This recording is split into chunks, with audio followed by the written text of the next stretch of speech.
तहरीक इंसाफ तोशाखाना की तफसीलात सामने आने पर खुशी का इजहार कर रही है। मगर दिलचस्प बात यह है कि जब तहरीक इंसाफ की अपनी हुकूमत थी और उनसे ये मुतालबा होता था और अदालती अहकाम तक आते थे कि तोशाखाना का रिकॉर्ड आवाम के सामने लाया जाए, तो तहरीक इंसाफ ये मौक़िफ़ अपनाती थी कि ये रिकॉर्ड तो स्टेट सीक्रेट है, इसे पब्लिक करने से कौमी सलामती का मसला पैदा हो जाएगा और दोस्त ममालिक नाराज़ हो जाएंगे। खुद फवाद चौधरी सलीम साफ़ी साहब के साथ एक इंटरव्यू में यही मौक़िफ़ दोहरा चुके हैं।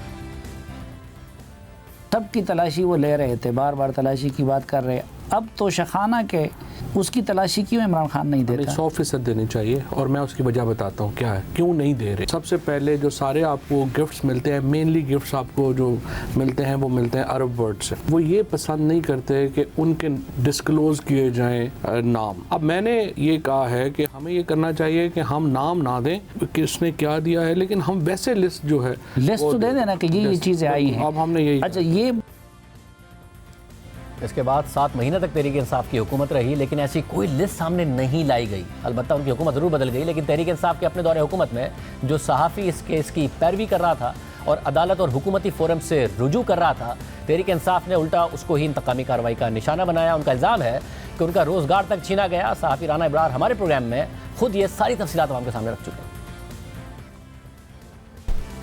ये मामला 23 नवंबर 2020 से शुरू हुआ, जब मैंने पहली आरटीआई रिक्वेस्ट भेजी थी सेक्रेटरी कैबिनेट डिवीजन को right of access to information act 2017 के तहत। फिर मैं पाकिस्तान इंफॉर्मेशन कमीशन में अपील के लिए गया था, अपील की थी तो उसका फैसला मेरे हक में हुआ, मगर उस पर अमल दरामद नहीं हुआ। फिर मैंने कंटेम्प्ट ऑफ कोर्ट की एप्लीकेशन दी थी। सेक्रेटरी कैबिनेट डिवीजन को पेनल्टी होने वाली थी, सजा होने वाली थी, तो तब उस वक्त की गवर्नमेंट अटॉर्नी जनरल के जरिए इस्लामाबाद हाई कोर्ट में रेट पिटीशन लेकर गई थी। इस दौरान मुझे धमकियां भी दी गई। जब शोकाज नोटिस जारी हुआ था, जब मामला हाई कोर्ट में गया तो मेरे घर में एजेंसियों के लोग आते रहे। मेरी वालदा को 70 साल से ज़्यादा उनकी उम्र है, उनको थ्रेट किया गया, उनको धमकी दी गई, यहाँ तक कहा गया कि आपके घर में लाश आएगी, ये तक भी कहा गया। मुझे फॉलो किया जाता रहा। सवात गए थे, 3 दोस्त थे हम, तो वहाँ पर पीटीआई के लोगों ने हमारे ऊपर हमला किया था, हमें जख्मी किया था। उसकी एफआईआर तक दर्ज नहीं हुई थी। मेरी 2 जगह से पीटीआई की गवर्नमेंट ने मेरी जॉब ख़त्म करवाई। फवाद चौधरी ने फ़ोन करके,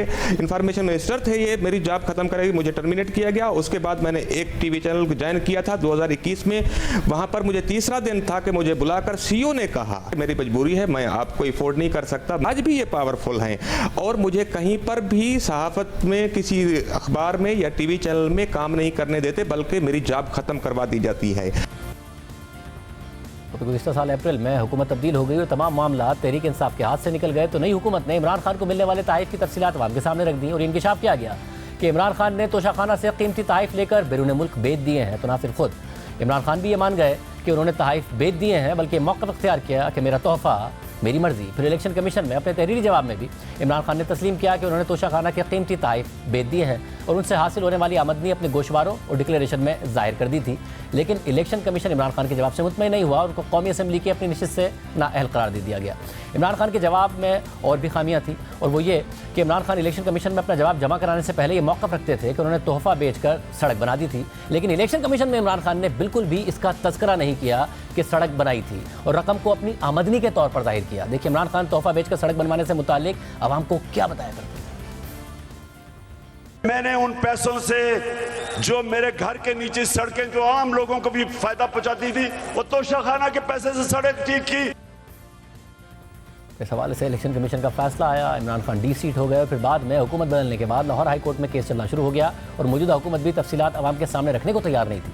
और फिर मौजूदा हुकूमत को भी अदालत ने हुक्म दिया कि क़याम पाकिस्तान से अब तक तोशाखाना की तमाम तफसीलात पब्लिक कर दी जाए, मगर हुकूमत ने 2002 से लेकर अब तक का रिकॉर्ड डिक्लासीफाई कर दिया है। मगर अब सवाल है कि दीगर वज़रा आज़म, सदूर वज़रा, ब्यूरोक्रेट्स और ऑफिसर्स ने तमाम तहफ़ डिक्लेयर किए हैं या नहीं किए, और नहीं किए तो उन सबको इसी स्क्रूटनी का सामना करना होगा। हमने इन तमाम शख्सियात से मौक़िफ़ के लिए रब्ता किया, किसी ने जवाब नहीं दिया। शाहिद खान अब्बासी साहब ने हामी भरी के प्रोग्राम में आकर इस पर बात करेंगे। तमाम नून लीग के कायद नवाज शरीफ का मौक़िफ़ हमें मौसूल हो गया है। नवाज शरीफ के तर्जुमान मोहम्मद ज़ुबैर ने हमें जवाब दिया है कि नवाज शरीफ की पोजीशन बहुत वाज़ेह है, तमाम तहफ़ जो गैर मुल्की रहनुमाओं से मौसूल हुए हैं उनसे कानून के ज़रिए निपटा गया है।